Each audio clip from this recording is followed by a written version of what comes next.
forget. Hello. I'm so excited to see everybody. Britt and Dana and Janet, JT, KH, Melanie, Nuria, hello, Orit, hello, Rachel and Rosa, welcome in, you guys. We're so excited for tonight for the beach party. So let me actually get my slides up and ready. So while I'm getting my slides ready, why don't you guys tell me where you are streaming in from? Hi, Tara, just logging on. Welcome in. Hello, hello. So tell me where you're logging in from. I'd love to hear. I am in Georgia, and it feels weird to say that. I've only been here for a couple months. Michigan, Alabama. So Tara, Cali, New York. Okay, a couple NY in the house. New Mexico. I think I missed so many. Texas, yay. And Nuria, hello. Okay, where else are we calling in from? Also, Alabama and Virginia. Nice. Okay. Well, it's super exciting to be in the same time zone as you guys. I'm usually in like a different time zone. So now I'm officially an Eastie, just like everybody else. Okay. So we are going to get live in the group and we're going to kick off our beach party. So 100% welcome in. Now, are we muted because my kiddos? Yes, we are. The kiddos can do whatever they want. We're all good. This is going to be a party, and I'm super excited that you all decided to join us. This is going to be the EKG Beach Party. Now, the whole reason I designed this is because I am craving the beach. Who else is craving the beach? Putting your feet in the sand, hearing the waves crash, smelling that sea salt air, maybe having a cold drink, right? Doesn't that sound good on a Tuesday night? Absolutely. So hopefully you guys had a good Memorial Day and spent it doing something relaxing and are coming in fresh to learn EKGs. So let's kick off this party and get it started. All right. So what are we going to do today? Well, here's a beach for you, a couple of beaches in a row just to get us tuned in. We've got the sun over here. We've got the water. This is actually a photo I took in Pacific Grove, California. So us Cali folks, right? It's very tranquil and peaceful. And I put this in our slides tonight because I think that overall, the arcing sentiment for this whole time together is I want you guys to feel more peace and tranquility about EKGs. Because what I know to be true is that a lot of people struggle with reading them and feel intimidated and feel overwhelmed. So we're here to take and strip all of that away, okay? And put you back in the driver's seat. If anybody's been following me for a while, you might notice I have a new chair. And this is, it looks like a driver's seat because I'm encouraging you all to get in your own driver's seat of your EKG education. So coming here to the beach party is a great way to get started. So in case I haven't met you before, it looks like we do have a lot of new folks here. A little bit about me. So I am actually now 17 years as a PA, formerly a paramedic of 13 years. And I trained at UC Davis back in the day. And I actually lecture all over the country about EKGs and cardiology related topics and run this free course that I do in this group that you're in. I run this, honestly, it's been monthly lately, but I do it a little bit different sometimes. And this is the sometime that's different because it has a theme. And it's also going to be a total of 4 days. And we're going to spread it out over 2 weeks so that you guys are going to get small bite-sized pieces. We're going to also have some guests that are going to come in. Tonight is our first guest. We're going to have Gary Krause, RN, who actually makes this really cool EKG tool, but he's going to bring us some live arrhythmias to play with tonight. So that's exciting. He'll be coming on after me. His session, just so you guys know, is not recorded, but this part is, and this will be available for replay. So don't feel like you have to struggle and take a bunch of notes, this part at least, okay? His is the only part that's not going to be recorded. Now, I do want to tell you that my background is, like I said, in emergency medicine. For the whole time I've been practicing until a few months ago, I'm now only inpatient cardiology. And prior to that, I was outpatient cardiology. Why is any of this important? Because what's really critical is that I want you guys to understand that even though I invited you all to this big party here, I once was not so confident in EKGs. And that's why I can relate to where a lot of you are. I did notice that this round we have a lot of medics, EMS in the house. I did notice we have a lot of EKG techs. I noticed we have a lot of students, and this makes me really happy because we want to foster the new generation of learners, but we also want to be there for our learners that maybe feel stuck, that have been trying to get this for a while. The other thing I'll tell you is that after being in this boat, I'll tell you that what's really in my heart these days is that I am new in my current position, and being new again, and I call it the drowning rat syndrome, right? I can feel that way more than I could a few months ago. Okay. And so what that means is I know right now what the struggle bus feels like, but I also know how to show you how to get off of it. And that's what I'm excited about. So this is when I looked back, this is my basically my roadmap. Okay. So initially, and I just got to confess this, let's be real. Like, let's just be at the beach and be real, right? Um, I really almost failed out of paramedic school because I did not understand 12 leads and also the dopamine drip. Math for me with dopamine drip, it almost got me. But what kept me going, and I'm hoping this rings true for you too, what kept me going was that I really wanted to save lives. And so I figured out, I navigated away, and I literally was a paramedic student eating ramen, and that's no joke. I had several roommates just to have a place over my head. And when I got stuck and I realized I was going to fail, I went to a already paramedic friend of mine, and I said, "Do you know anybody that would be willing to help me out? I don't have a lot of money, but I'll give them what I have. I really need to make this work." So that's like the getting scrappy. If you've ever been in that place where you're like, I'm going to get scrappy to learn this, that was me. And he said, you know what? I got a buddy. He's an RN at the ER. I'll ask him. And somehow he took pity on me. And I feel like kind of treated me like a little sister and showed me some things that just weren't really connecting in a book. They weren't connecting with me just reading, because EKGs, it's really hard to learn that way. So that's why we're going to have a special guest tonight who is, like I said, Gary Krause, RN, and he's going to show you the the dynamic version of what I'm going to teach you, but he's going to show it to you differently. And the greatest part about everybody who's coming on as a guest, including Gary and everybody in this group that are coaches of mine, is we are all here to lift you up.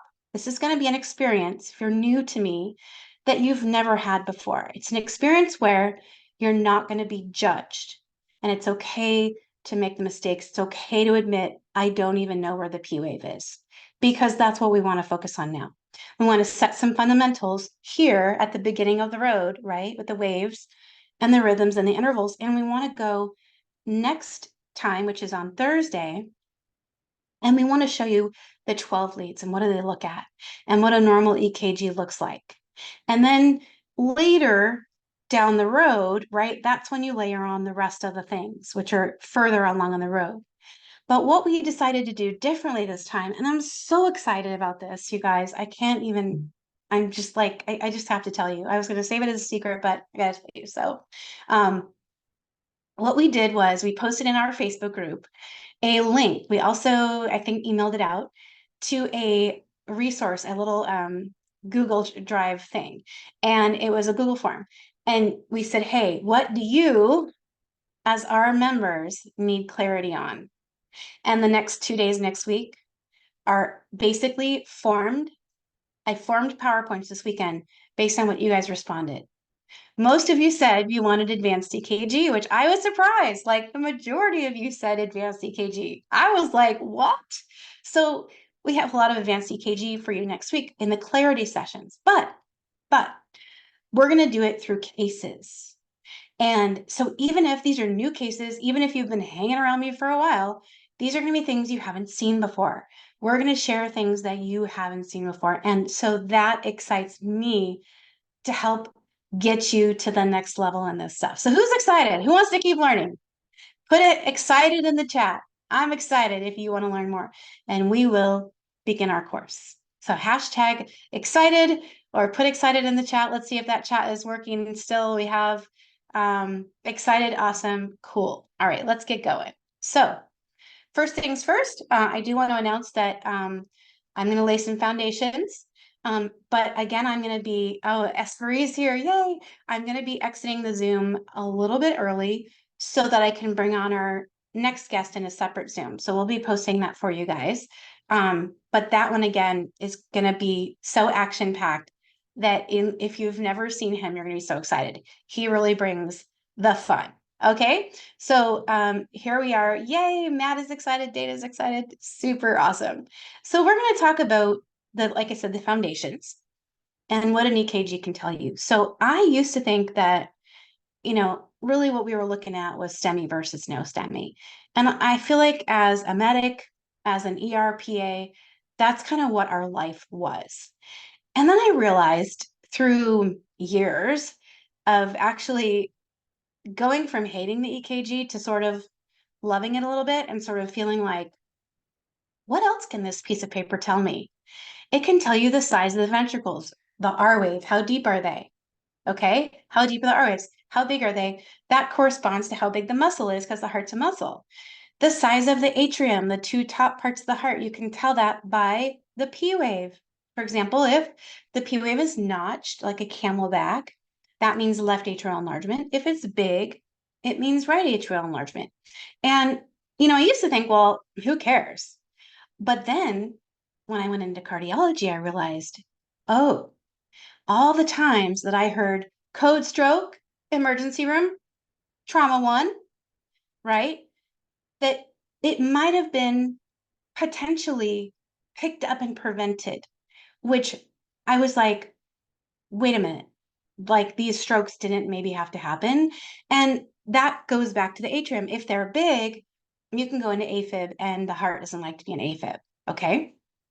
It sort of riots and AFib leads to stroke if you have an elevated CHA2DS2 score and you're not on anticoagulation. It also can tell you about the electrolytes, and you guys know this, right? The peak T, right? That's hyperkalemia all the way. And then fluid around the heart.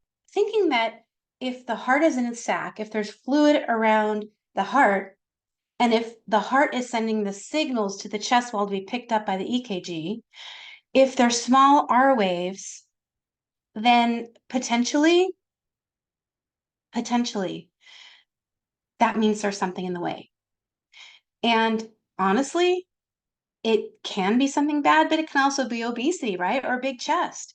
That's the thing that can be in the way. Or the lungs can be in the way, like in the form of COPD. So if you see small R waves, yes, you should worry, but also it could be something that's not significant. So how do you sort it out? You always think worse first to keep you safe. Okay, always think worse first so that you don't get burned. And then I could also tell who's running the heart, meaning, is there a P wave? If there is, I know the sinus node is running the heart. And if there isn't, I have to look at the other suspects. The other thing I realized through my journey is that I'm someone who, I need a story. I need a why and I need a story. And I was thinking about this the other day when my grandma was still alive. She used to tell me all the time. She called me Jenny, which annoys me to no end. But she would say, Jenny, just get quiet. After I'd ask her why, like 4 or 5 times, she'd be like, Jenny, just go get quiet. And I'm like, because I was that kid who's like, why? But it's that kid, right? That why. I need a story. I don't want to just know the sky's blue. I want to know why the sky's blue. And I know, Esper, you can probably relate to this, and probably some of you other folks in here too. But here's the story I created for myself because I needed, hey, KJ, I needed to make sense of like squiggly lines and what they represented on paper. Because there's such a big disconnect there of I'm supposed to tell a story from this Morse code, right? And it used to piss me off so much when the guy that sat next to me in paramedic school, I called him Elvis. That was his nickname. He didn't know that, but he had big sideburns, so I called him Elvis. He would see a strip that the nurse that was teaching our class would put up the strip or EKG, and he would raise his hand instantly and he'd be like, it's blah, blah, blah, blah. And I would just sit next to him and glare. Because first of all, I was like, well, hey, I'm just looking at the EKG. I'm just trying to figure out where I am right now. So maybe you could just like zip it so I can think, right? Like I'm not to where you are. But then I realized, okay, what I asked him, I'm like, okay, and I just kind of like swallowed my humble pie, right? I was like, okay, so how are you doing this? And he was like, it's all pattern recognition. It's all patterns. And it's funny because our lead coach in the 30-day EKG challenge, the lead coach, David, he says that EKGs look like faces to him, and it's basically pattern recognition. So that's the secret sauce that we're going to teach you throughout the 4 days together is pattern recognition. And I'm so excited that we have 4 days instead of 3, and that we have so much time to play. But basically going back to this is the story of the EKG, right? The mom in this picture is the P wave. Should be small. The dad should be tall, QRS, and the baby should be small. Now, this comes into play when you talk about heart blocks, which we're going to cover some next week.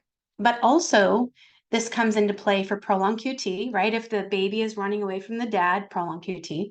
This also comes into play when you're looking at, not only heart blocks, but also the relationship of all of them. And that's going to come into play later when we talk about the size of the T wave. And on that note, a lot of our newer students will say, because we'll interact, right, on mute, off, or on Zoom, off mute, but they'll say like, they'll see a T wave that's upside down, and they'll be like, oh, that T wave is depressed. And if you remember the baby situation here, you'll never ever say that because a baby can't be depressed, right? The only things that are depressed are ST segments or maybe PR segments. T waves are never depressed because they're babies. They can't be. They're inverted, right? Or asymmetric inverted, but they're not depressed. So there's so many things that this family analogy really helps you with. So I think putting that in perspective is helpful, as well as understanding conduction. So when you think about the conduction in the heart, the first thing you have to know is that the sinus node should run the heart. And it's funny because if anybody's been hanging with me for a while, I have a saying, KJ is probably going to say it any minute, but the sinus node, which is here, is running the heart. And the sinus node makes P. And it's so funny because, yeah, see, KJ said it in the chat. So the sinus node makes P, meaning it makes a P wave. And if you see a P wave, you're most likely dealing with the sinus node running the heart, which is what you want, normal sinus rhythm. And then the sinus node will send an impulse down to the AV node, and then it slows down for a second. And I often think of in my mind to like make sense is that the AV node is slowing down the impulse for a second, like the highway patrol. Okay.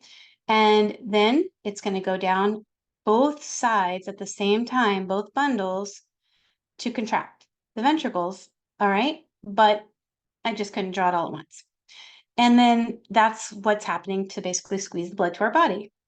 And so that became really interesting to me too, because then I realized, well, what would happen if like a heart attack, myocardial infarction, an occlusion of the RCA happened? Well, the right coronary artery happens to feed the sinus node. And if you occlude that, well, the next guy in line is going to take over, and that's the AV node. Okay, I'm sorry, my AV node. The AV node runs the heart at about 40 to 60 beats per minute. So the impulse is coming from the AV will also still be narrow because everything on top, impulses that come from the top are going to be skinny, and the impulses that come from the bottom are going to be wide. And so I realized that the way you can tell who you're negotiating with, basically, is the rate. So the sinus is 60 to 100, right? You could still have sinus brady that's under or sinus tachy that's over, but then the junction, right? I was like, okay, what do I see? Well, I'll see no P and a heart rate of 40 to 60. And then if that gets assassinated, then the next thing it'll take over is the ventricles. And that'll be what's called an idioventricular. I'll just say idio. And that's going to be like 20 to 40 and plus minus on a pulse. If there's no pulse, that's called PEA, right? Pulseless electrical activity. And then lastly, you'll have an agonal rhythm. That's 0 to 20. When the heart's dying, it'll be wide, as will the idioventricular. And so that's kind of how you can tell who's running the heart. It's like an electrical license check. That's a good way to say it. Okay. So understanding that's going to help you with your live rhythms that we'll be having Gary talk about. Now, talking about the waves, we're just setting foundations for a minute, is that we've got the P, we've got the Q, first negative deflection, we've got the R, we've got the S, so the QRS complex. We've got the T, and then we've got an extra guy over here, which is not supposed to be there. That extra guy is called a U wave, okay? So we do not want him, but there's a couple of rules that I just want to put in here for you to understand about the P, okay? So the P, no notch, should not be close to the QRS, and not tall, okay? Very important. Now the Q wave. The Q should not be more than 1/3 the height of the R. If it is, it's pathologic. We think about old MI. And then here, the QRS complex should be under 120 milliseconds, or 3 small boxes, okay? These are just really basic fundamentals. And then the T wave, this is really important, should be upright in all leads except 2. I'm going to wait for you guys to type that in. Okay, you're going to type that in the chat. And then it should also be a little bit asymmetric. Okay, a little bit asymmetric. I probably spelled that wrong. And let's see what we have in the chat. Yes, AVR and V1. Good job. So those are the 2 that should be inverted. Okay, so in AVR and V1 should be, oops, I am not typing that well, should be inverted. And that's going to be important for tomorrow when we do, or Thursday night when we do basic 12 leads. Okay, so that's just basic fundamentals. And then understanding the segments is also really key. Okay, so this here is the PR.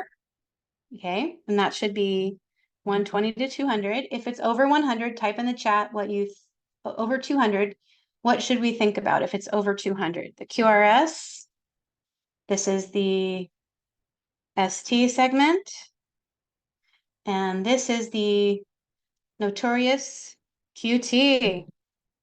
Okay, should be under 460 milliseconds, we'll just say as a blanket rule. Okay, first degree block, Dana, exactly. Good. All right, you guys got this. This is easy stuff, right? And then we got this rule of 300 if you're trying to calculate rate. We're just, again, talking about fundamentals. Yeah, great job, Dana. Love that you guys are interacting. We absolutely 100% love that. Okay, so how to use this. If you happen to want to play with this, you have to find an R wave that lands on a big line. And my drawing is not that straight. I apologize. Not that straight. But you find an R wave that lands on a big thick line, which is here. Then you go over, and if the impulse landed here, it would be a heart rate of 300. If it landed here, it would be 150. If it landed here, it would be 100. Here, 75, and it landed here, so it's about 64. So this is something that does take a little memorization, but you can always look it up, of course. And this is something that we're going to talk about tonight in the arrhythmia section, because we'll be talking about the R to R. When you're looking at these tonight that Gary's going to show you, what I want you to be looking at is the R to R regular? Okay, does it come at the same expected time, or is it irregular? Because that's going to help you decipher what rhythm you are dealing with. Okay. And then this one, let's just for an example, okay, tell me if this is too wide. Is this too wide? Okay, let's see what we have. Yes, everybody. Yeah, good job. Okay. This is too wide. Absolutely. Because we said it should not be over 120. Does anybody for bonus points? There is a bundle branch block. This is for our more advanced members. But for bonus points, do you guys want to tell me what kind of bundle branch block this is? Do you guys know?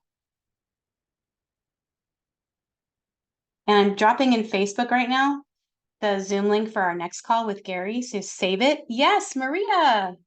Bravo, this is a left bundle, which we will be covering next week in more detail, but good job, everybody who said left. But yes, we're looking for a wide QRS over 120 to be called a bundle, okay? Talked about these already, these waves. I'm gonna keep going and really just show you what the normal P should look like because we're looking for the normal P. And Ruben, if you could post in the Zoom link so people can copy and paste, or maybe KJ, if you can copy and paste the next Zoom with Gary into the Zoom feed here so that people have it. But basically, it should be positive or upright, especially in lead 2. Shouldn't be notched. We know that the sinus node is running the heart. And again, this is our QRS. Shouldn't be over 120. We definitely want it narrow. And then this is what you do when you measure the Q wave. Ah, thank you. Thank you, thank you, thank you. So everybody that's in Facebook and Zoom, copy and paste that link. It's in the event, but just in case, copy and paste it because we're going to go into a separate Zoom in about 10 to 15 minutes, okay? Maybe sooner. But the Q wave, let's talk about that. For those of you who are new, what you may have heard about the Q wave is it means old MI, right? But here's the thing. A Q wave can form in a new MI in 1 hour. So that's why the machine will say unknown age for the MI. It doesn't want to take the responsibility. Okay. But here's a little something that kind of blew my mind. Q waves, if small, and only in like one lead, for example, and not lead, well, lead 3, they do say you can have a small Q in 3 and it's a free Q, meaning it's okay. It can be not bad. But the thing that makes me worry is that there's a lot of people that don't know that pulmonary embolus can create Q waves in lead 3. And hypertrophic obstructive cardiomyopathy, which is a lethal thing, it can kill people, can present with small Qs, and they are skinny and dagger-like in the following leads. 1, ABL, V5, let's do it again. 1, ABL, V5, and V6, and that can mean they have HOCM. So if I was suspicious of this, just a little side note, what would I do? I would squat my patient. When I squat them, if their murmur gets softer, I'm more suspicious of HCM because it opens the outflow tract. Okay, so if I squat my patient. So basically, that's kind of some things about the Q, a lot more than you probably bargained for. But again, it's important that you understand that you weren't given the full bill of goods in any class you've ever taken on EKGs, especially in school. No shade on schools. They don't have the time to teach you what you need to know. And honestly, even if they did, you'd still have to go learn other stuff. And I still, okay, 13 years as a paramedic, 17 years as a PA. I know I'm old, but I still am learning new things and still studying. Why? Because the landscape is changing. For those of you that don't know, there was a new article published, not that new now, November 15th, 2022, that has new STEMI equivalents. So you have to stay up on that because guess who else is staying up on the literature? The lawyers, right? And so I was telling somebody today, and just a side note, I was telling somebody, because this really worries me, like to the bottom of my core. Somebody that doesn't work in this field was asking me, like, what are you doing? Like, what is the problem you're solving for people? And I was like, it's a really good question because I'm not just teaching EKGs, right? Because that's what I'm really hoping to do is to show you that it does, you don't know what you need to know yet because nobody's really teaching it. And I was telling this person, I'm like, I'm scared because literally licenses are on the line every day and people just don't know. And here's part of why.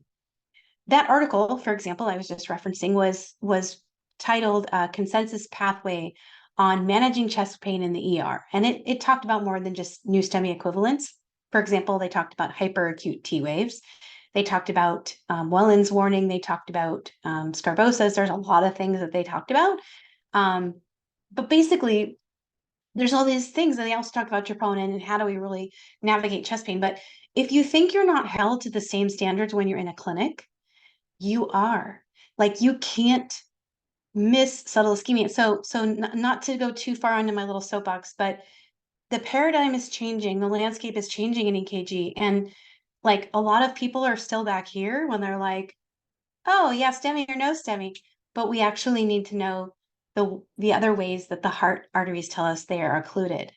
And there's a lot of them. And I make fun of lovingly the LAD, the left anterior descending, because it's the one that can tell us and complain the most to us so that we listen. And it doesn't always complain with ST elevation. So biphasic T waves are a way for it to complain. Okay. So a T wave that goes up and down. Um, there's another finding that has nothing to do with the leads that you would think of with the LAD that has to do with just ST depression, and a lot of people write it off. So I guess the moral of my story is that stick with us tonight and the next couple times that we meet together, because I really am going to share with you some ways to stay safe. It won't be the complete way. I'm going to tell you, I can't give you everything in 4 days of, although I want to, but there's no way. But just know that you aren't, what you don't know can hurt you. And the fact that you're here with us tonight is showing that you're a provider that cares. And I friggin' love that. Okay.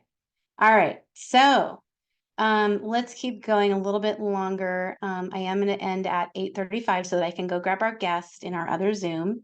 This is what it looks like, those cues in the wild. Okay, I like to say the wild, but yeah. So it looks like in the chat, I can't really see what you guys are saying, but I see Matt and KJ talking. So Matt and KJ are also members of our 30-day EKG challenge, and Matt actually teaches in our programs too.